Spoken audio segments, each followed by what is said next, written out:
The dome-shaped structures rose from the prairie like ancient monuments, but they were made entirely of hay bales. Garrett Thorne worked methodically in the bitter pre-dawn cold, stacking each bale with mathematical precision, while his neighbors gathered at the fence line, whispering among themselves. The largest structure stood 12 feet high, its entrance facing south, completely sealed except for a single opening barely wide enough for cattle to pass through. What made it stranger was the layer of snow Garrett deliberately packed against the outer walls, as if he wanted winter to claim his work.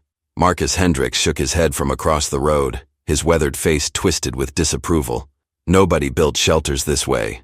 Nobody except Garrett. The weather station had been broadcasting the same warning for 3 days straight. Record-breaking cold front approaching Alberta. Temperatures expected to drop 40 degrees below normal. Livestock advisories in effect. But while every other rancher in Clearwater County was reinforcing their barns with plywood and extra heating systems, Garrett Thorne was building what looked like oversized doghouses made of hay.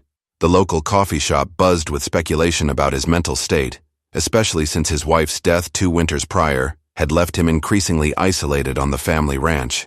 Elena Vasquez pulled her veterinary truck into Garrett's driveway, watching him wrestle another 60-pound bale into position. She had known him for 15 years, had treated his cattle through countless seasons, and had never seen him prepare for winter like this. The structures defied everything she had learned about livestock shelter. Hay was insulation, yes, but these dome shapes seemed designed to trap cold air rather than keep it out. The mathematical precision bothered her most. Garrett measured every angle with a carpenter's square, as if following blueprints only he could see. "Morning, Garrett," she called out, noting how his breath formed instant clouds in the frigid air. "Interesting architecture you've got going here." He paused, wiping sweat from his forehead despite the temperature. "Elena, didn't expect you this early. Got a call about Richardson's horses. Thought I'd stop by and see your winter preparations." She gestured toward the largest dome. "Never seen anything quite like this before." Garrett's expression grew guarded. "Desperate times call for creative solutions. Where did you learn to build these?" For a long moment, he stared at the dome, then at the darkening sky where storm clouds gathered on the horizon. "My grandfather," he said finally. But that's not the whole story. Something in his voice made Elena step closer. That's when she noticed the small trapdoor hidden beneath the hay on the structure's north side, and the system of pipes barely visible through the gaps between bales. Whatever Garrett was building, it was far more complex than it appeared. The first snowflakes began falling just as Marcus Hendricks's truck pulled into the driveway, and Elena realized this conversation was about to become much more complicated. Marcus Hendricks slammed his truck door with enough force to echo across the prairie. His boots crunched through the thin layer of snow as he approached the group, his face already red with more than just cold. As president of the Clearwater County Ranchers Association, Marcus had seen every type of winter preparation imaginable, but nothing had prepared him for this sight. "What in blazes are you doing?" "Thorne?" Marcus pointed at the hay domes with barely contained fury. "You've got 20 head of cattle depending on proper shelter, and you're out here playing with oversized hay bales like some kind of science experiment." Elena watched Garrett's jaw tighten, but his voice remained calm. "They'll have shelter, Marcus. Better shelter than your cattle will have." "Better shelter?" Marcus laughed, but there was no humor in it. "Son, I've been ranching this land since before you were born. Cattle need walls, they need roofs, they need heat sources. They don't need igloos made of hay that'll collapse the first time a real wind hits." The snow was falling heavier now, fat flakes that stuck to everything they touched. Elena noticed how the dome structures seemed to shed the precipitation, their curved surfaces directing water away from the entrance points. The mathematical precision Garrett had used was starting to make sense, but she still couldn't understand the engineering principles at work. "Show him the inside," Elena suggested, curiosity overriding her usual diplomatic caution. Garrett hesitated, then walked to the nearest dome. He pulled aside a section of hay that revealed itself to be a carefully constructed door. The 3 of them peered inside, and Elena felt her breath catch. The interior was larger than it appeared from outside, with hay walls that curved inward to create a natural insulation chamber. But more impressive were the modifications Garrett had made. A network of small ventilation pipes ran through the walls, and the floor had been covered with a specialized material that reflected heat upward. "This is madness," Marcus muttered, but Elena could hear uncertainty creeping into his voice. "Where did you learn to build something like this?" My grandfather survived the winter of 1978 using structures like these, Garrett said. But he made them smaller, cruder. I've been improving the design for 2 years. 2 years? Elena asked. You've been planning this since before the weather warnings? Garrett nodded toward the horizon, where storm clouds were building with unusual speed.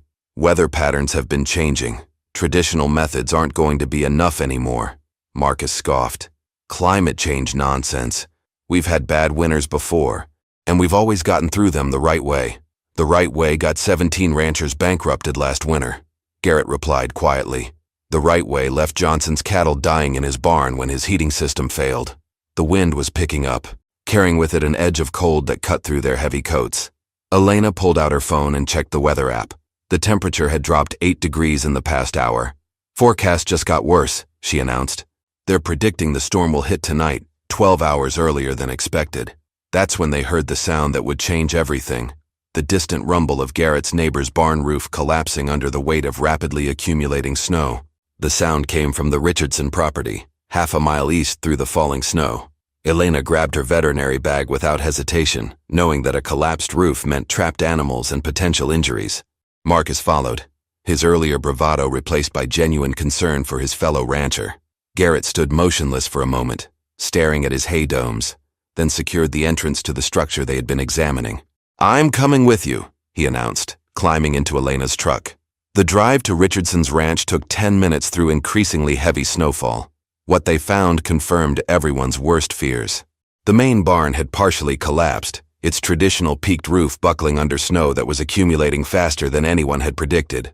Tom Richardson stood in his driveway, phone pressed to his ear, trying to coordinate with emergency services, while his cattle milled nervously in what remained of their shelter.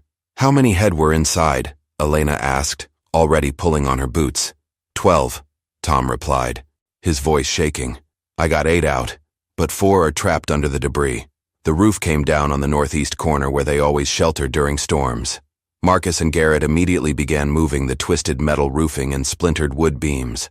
The trapped cattle were alive but panicked, their eyes wide with fear as snow continued to fall through the gaping hole above them.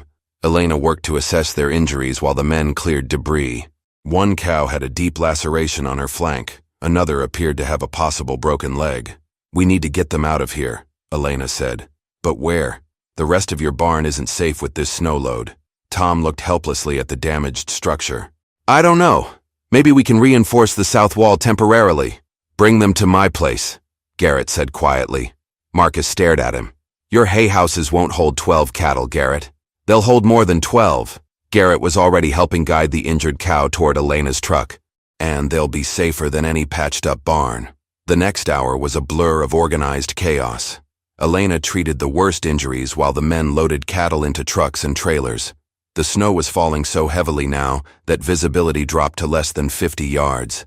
Tom Richardson rode with Garrett, his skepticism about the hay domes overwhelmed by desperation to save his herd. When they reached Garrett's property, Tom's jaw dropped. In the time they had been gone, Garrett's 20 head of cattle had already moved into the dome structures. Through the entrances, they could see the animals standing calmly, completely dry and apparently comfortable despite the worsening storm outside. How did you get them inside so fast? Marcus asked. I didn't, Garrett replied. They moved in on their own when the weather turned bad. Cattle have better instincts than people give them credit for. Elena watched as they guided Tom's injured cattle toward the largest dome. The healthy animals followed without resistance, as if they sensed the safety the strange structures provided. What struck her most was the complete absence of wind inside the hay walls, and the way the curved ceiling seemed to trap and circulate warm air from the animal's body heat. But as the last cow disappeared into the dome, Elena noticed something that made her blood run cold. The weather app on her phone now showed a temperature projection that was 15 degrees lower than the morning forecast. By 6 o'clock that evening, the temperature had plummeted to 20 below zero, and the wind was howling across the prairie with a ferocity that rattled windows and bent fence posts. Inside Garrett's farmhouse, the 4 humans huddled around the kitchen table, watching weather updates that grew more dire by the hour. The storm had intensified beyond all predictions, with wind chills expected to reach 50 below zero by midnight. I need to check on the cattle, Tom said, rising from his chair. The guilt of losing his barn was written across his weathered face, and watching his herd disappear into what looked like oversized haystacks had done nothing to ease his anxiety. "They're fine," Garrett assured him. "Better than fine, actually." Marcus scoffed, though his skepticism had been shaken by the evening's events. "You can't know that without checking. No cattle shelter works in weather like this without heating systems." Garrett stood and pulled on his heavy coat. "Then let's go see for ourselves." The walk to the domes was brutal. The wind drove snow horizontally across the ground, creating drifts that reached their waists in some places. Elena pulled her scarf tight around her face, barely able to see Garrett's figure 3 feet ahead of her. When they reached the largest dome, she expected to find cattle huddled miserably against the cold.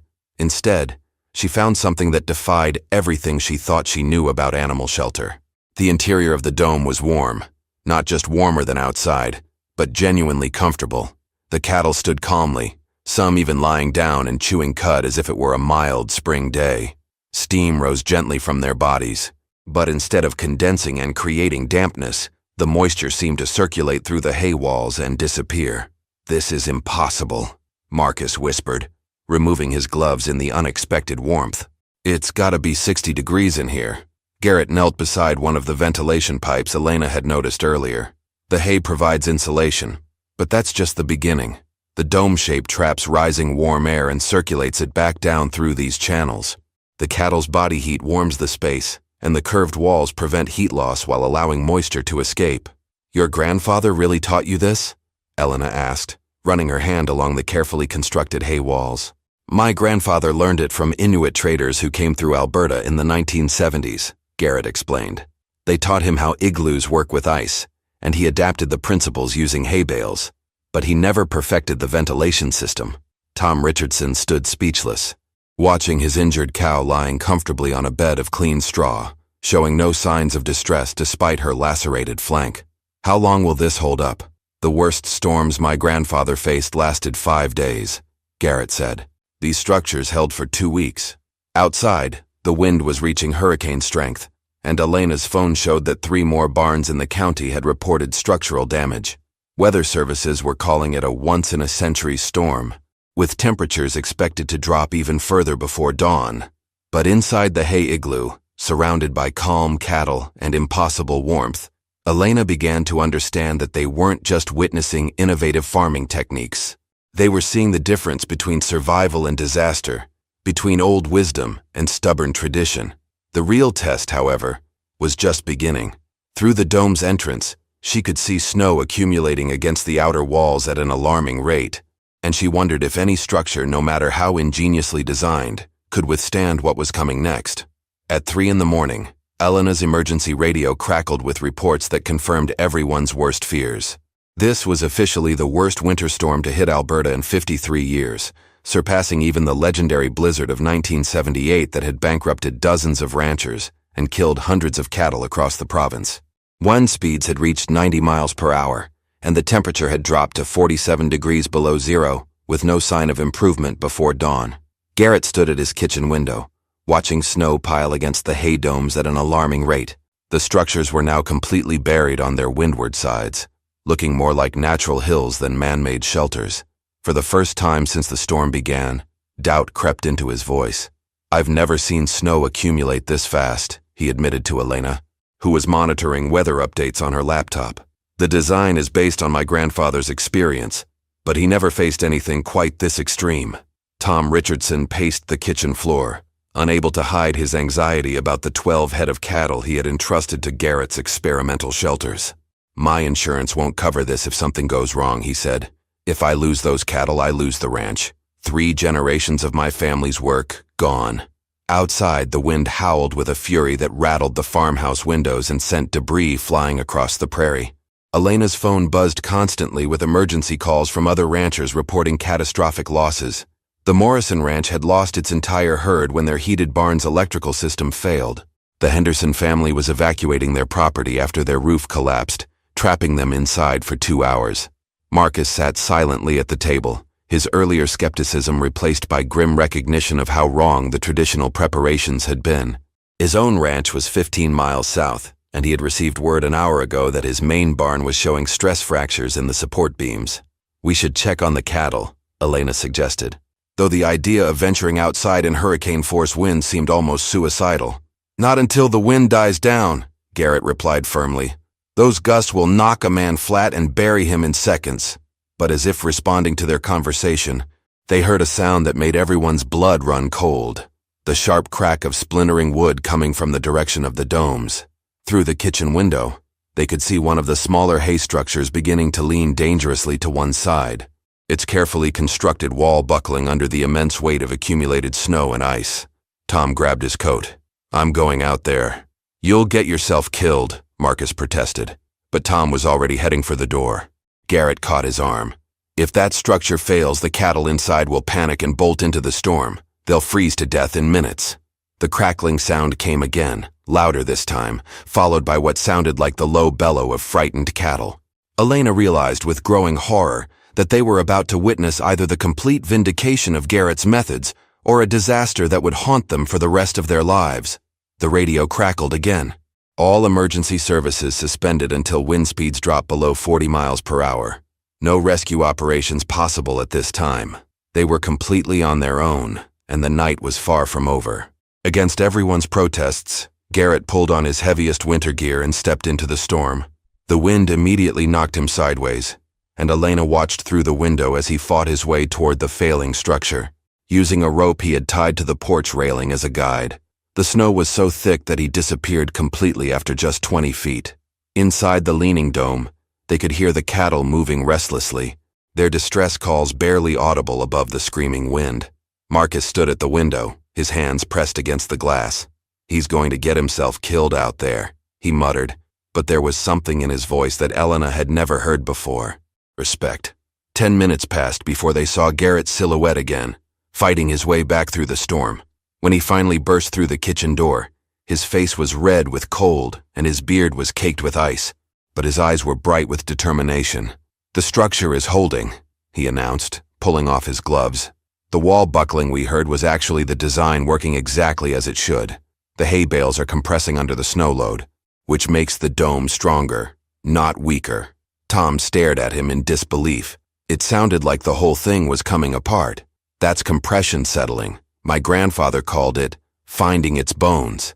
The structure is actually adapting to the weight and wind pressure." Garrett moved to the window, pointing toward the barely visible domes. "Look at how the snow is forming around them. It's not just piling up randomly. The dome shape is directing the wind flow to reinforce the walls." Elena watched the way the snow swirled around the structures, and suddenly understood what she was seeing. The domes weren't fighting the storm, they were working with it, using the wind and snow as additional structural support. Marcus walked to the radio and turned up the volume. The emergency broadcasts were painting a picture of unprecedented destruction across central Alberta. 17 barns had collapsed in Clearwater County alone. Highway 2 was completely impassable with snowdrifts reaching 12 feet high. The power grid had failed across 4 counties, leaving thousands without heat or electricity. "My barn just went down," Marcus said quietly, setting down his phone. 30 years I've been reinforcing that structure, and it lasted less than 6 hours. For the first time since Elena had known him, Marcus Hendricks looked genuinely humbled. He stared out at Garrett's hay domes, still standing solid despite being buried under tons of snow and battered by winds that had destroyed conventional buildings throughout the region. "Where did you really learn to build these?" Marcus asked. Garrett was quiet for a long moment, then walked to a photo on the kitchen wall. It showed an elderly man standing beside a much smaller hay dome, with a young boy at his side. "My grandfather didn't just learn about igloos from Inuit traders," he said finally. "He lived with them for 2 winters after his ranch failed in 1978.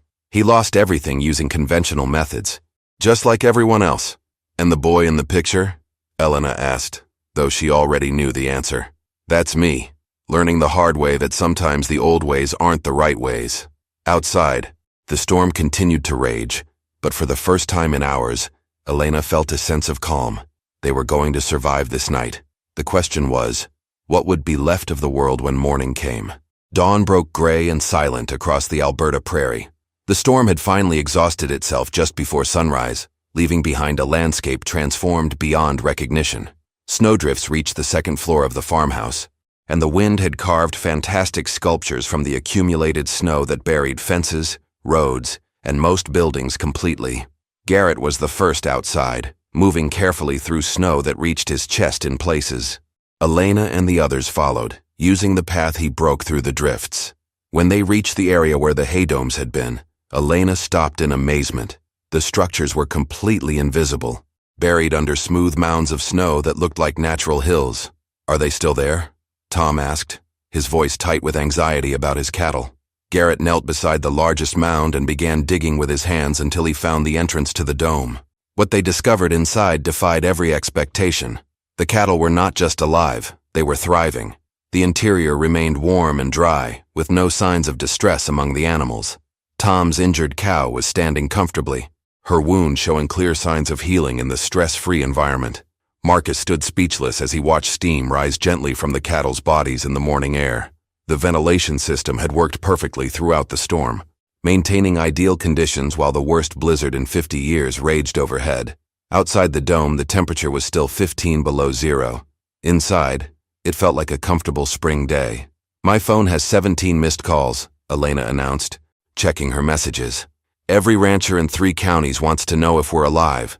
As they dug out the entrances to all the domes, the scope of their success became clear. 32 head of cattle had survived the worst weather disaster in Alberta's recorded history without a single casualty. Meanwhile, radio reports confirmed that conventional livestock operations across the region had suffered devastating losses. The provincial agriculture department was calling it a catastrophe that would reshape ranching in central Canada. Tom Richardson walked among his cattle, running his hands along their flanks, unable to believe what he was seeing. "They're better than they were before the storm," he said in wonder. "Look at them. They're calm, healthy, putting on weight." Marcus received a call from his insurance adjuster confirming what he already knew. His ranch had sustained total structural loss. The barn he had spent 30 years reinforcing was now a pile of twisted metal and splintered wood scattered across a quarter-mile of prairie. His cattle, housed in a neighbor's traditional shelter, had suffered 40% casualties from exposure and stress. "I need to ask you something," Marcus said to Garrett, his voice stripped of its usual authority. "Would you teach me how to build these?" Elena watched Garrett's face as the man who had ridiculed and opposed him for years finally acknowledged the wisdom of methods that seemed impossible just 24 hours earlier. The transformation was complete. The community outcast had become the man everyone needed to learn from. As emergency crews began reaching isolated ranches throughout the county, word spread quickly about the miracle on the Thorne property. The hay igloos that had survived the worst winter in 50 years were about to change everything anyone thought they knew about livestock protection in extreme weather. 3 weeks later, Garrett Thorne's property looked like a construction site. Ranchers from across Alberta and Saskatchewan had traveled hundreds of miles to learn the techniques that had saved 32 head of cattle during the storm that meteorologists were now calling the worst winter weather event in recorded Canadian history. The official death toll included over 3,000 head of livestock and property damage, exceeding $200 million. Marcus Hendricks was among Garrett's most dedicated students, arriving each morning to help construct demonstration models of the hay domes.